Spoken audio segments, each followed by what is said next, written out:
दोस्तों, स्वागत है आप सभी का मेरे YouTube चैनल किस्सों का कारवां में। मैं हूं आपका दोस्त आनंद और लेकर आया हूं आपके लिए मारवाड़ के इतिहास की एक और कड़ी। जी हां दोस्तों, पिछली कड़ी में आपने सुना कि मालदेव ने अपने पिता राव गांगा को मौत के घाट उतार दिया और खुद राजा बन गए और मारवाड़ के पहले पितृहंता शासक मालदेव बने। जी हाँ दोस्तों, मालदेव वीरमदेव से भी उनकी लड़ाई हो चुकी थी। मेड़ता से उन्होंने बाहर निकाल दिया था, अजमेर पर भी उन्होंने अधिकार कर लिया था और वीरमदेव को अजमेर से भी वहाँ से निकलना पड़ा। इस प्रकार दोस्तों उनके बहुत सारे युद्ध अभियान भी आते हैं जिसके अंदर उन्होंने खूब सारे युद्ध जीते। इतिहास की कई किताबों में उन्हें 52 युद्धों का विजेता भी बताया गया है। मुसलमानों से नागौर ले लिया था उन्होंने अपने ज़माने में, ऐसे बताया जाता है।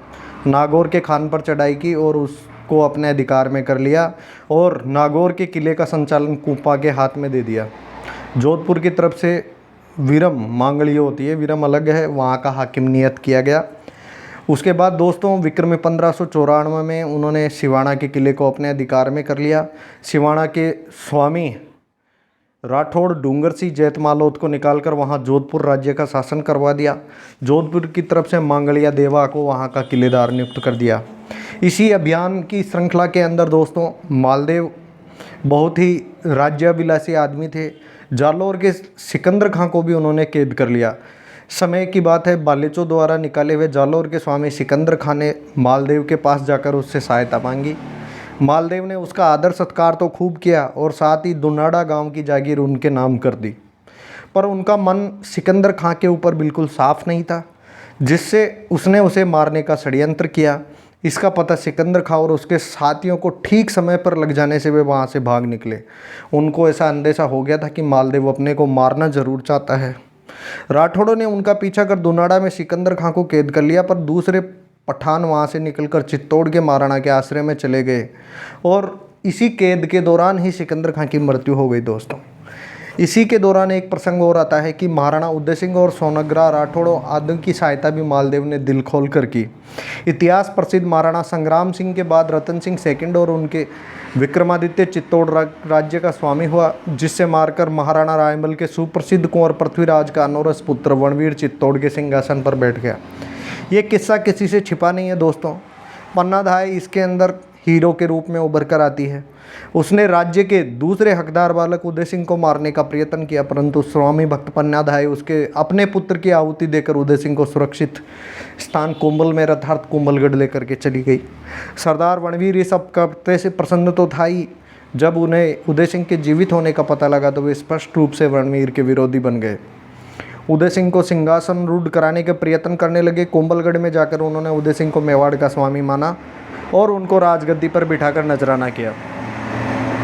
इस घटना के घटने के संदर्भ में अलग अलग तथ्य हैं, फिर भी सरदारों ने सोनग्रे अख्यराज रणधीरोत की पुत्री से उदय सिंह का विवाह करवाया। उसके बाद उदय सिंह ने शेष सरदारों को परवाने भेजकर बुलवाया। परवाने पाते ही बहुत से सरदार और आसपास के राजा उसकी सहायता के लिए पहुंचे।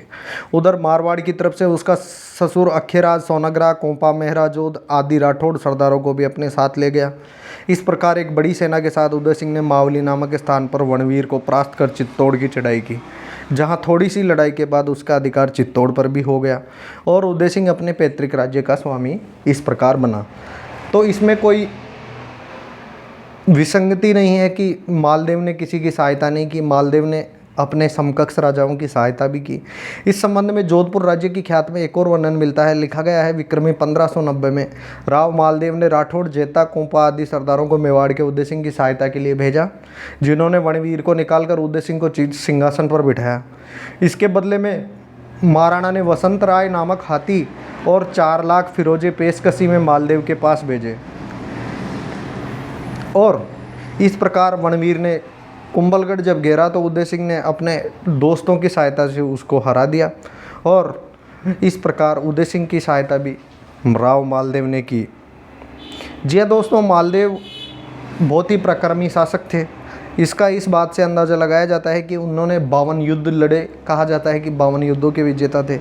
आस पड़ोस में अपना राज्य ही चाहते थे और सबसे बड़ी बात ये थी कि उन्होंने जोधपुर के 2 परगने वाले राज्य को बढ़ा करके बहुत आगे तक ले गए। इस प्रकार अगर आपको ऐसे किस्से अगर इतिहास के पसंद आते हैं दोस्तों, तो मेरे चैनल को लाइक शेयर सब्सक्राइब अवश्य कीजिए और इन किस्सों को इसी तरह सुनते रहिए और ज़्यादा से ज़्यादा शेयर कीजिए। धन्यवाद दोस्तों।